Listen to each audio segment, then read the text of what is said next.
करा करा करा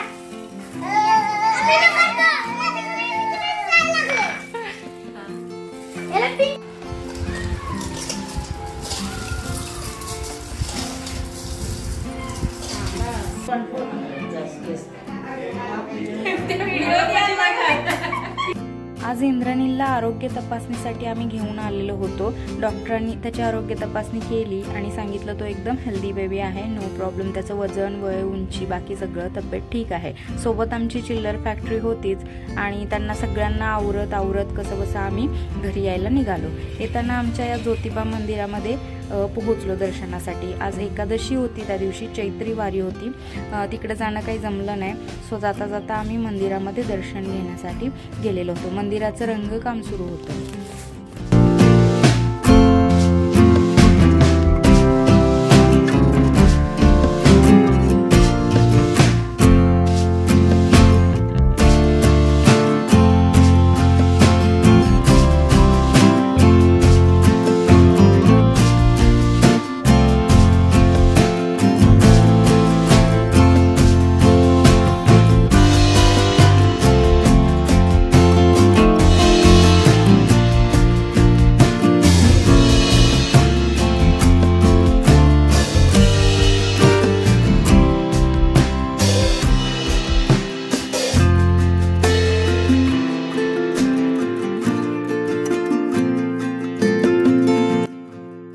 ज्योतिबाच्या नावानं चांग भलं यात्रा येते, तर त्याचीच तयारी म्हणून रंगकाम सुरू आहे।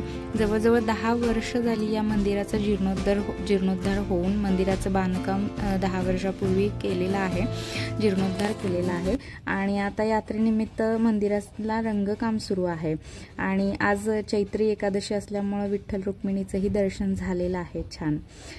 आणि आता तयारी सुरू आहे, लगबग सुरू आहे लग्नाची। करंड्यांचे ऑर्डर आलेली आहे घरी, त्याचं पूजन सुरू आहे। आम्ही सगळेजण त्याची पूजा करत आहोत आणि हे रुकवत देण्यासाठी हे करंडे, दुर्ड्या, सूप हे सगळी तयारी करत आहोत।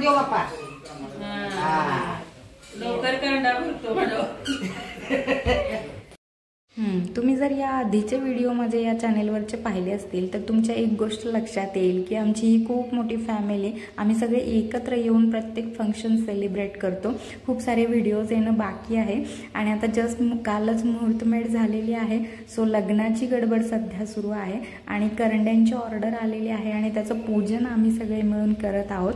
तर आमची फॅमिलीसोबत राहायला आमच्या चॅनेलला सबस्क्राईब करा आणि या पुढचेही धमाल व्हिडिओ पाहायला तुम्हाला मिळतील आणि मजा येईल। आणि तुम्हाला जर गावाकडची लाईफ आवडत असेल तर या चॅनेलला सबस्क्राईब करा आणि आमचे व्हिडिओज तुम्ही एन्जॉय करताय की नाही, तुम्हाला या व्हिडिओजमधले नक्की कोणत्या गोष्टी आवडत आहेत हे कमेंटमध्ये सांगायला नक्की विसरू नका।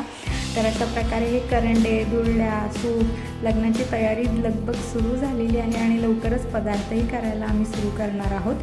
तर हे सगळे विधी तुम्हाला पाहायला आवडतात की नाही तेही कमेंटमध्ये नक्की सांगा आणि तुमच्याकडे लग्नासाठी किंवा एकंदरीतच रीतिरिवाजामध्ये काय वेगळं असतं तेही कमेंटमध्ये सांगायला नक्की विसरू नका।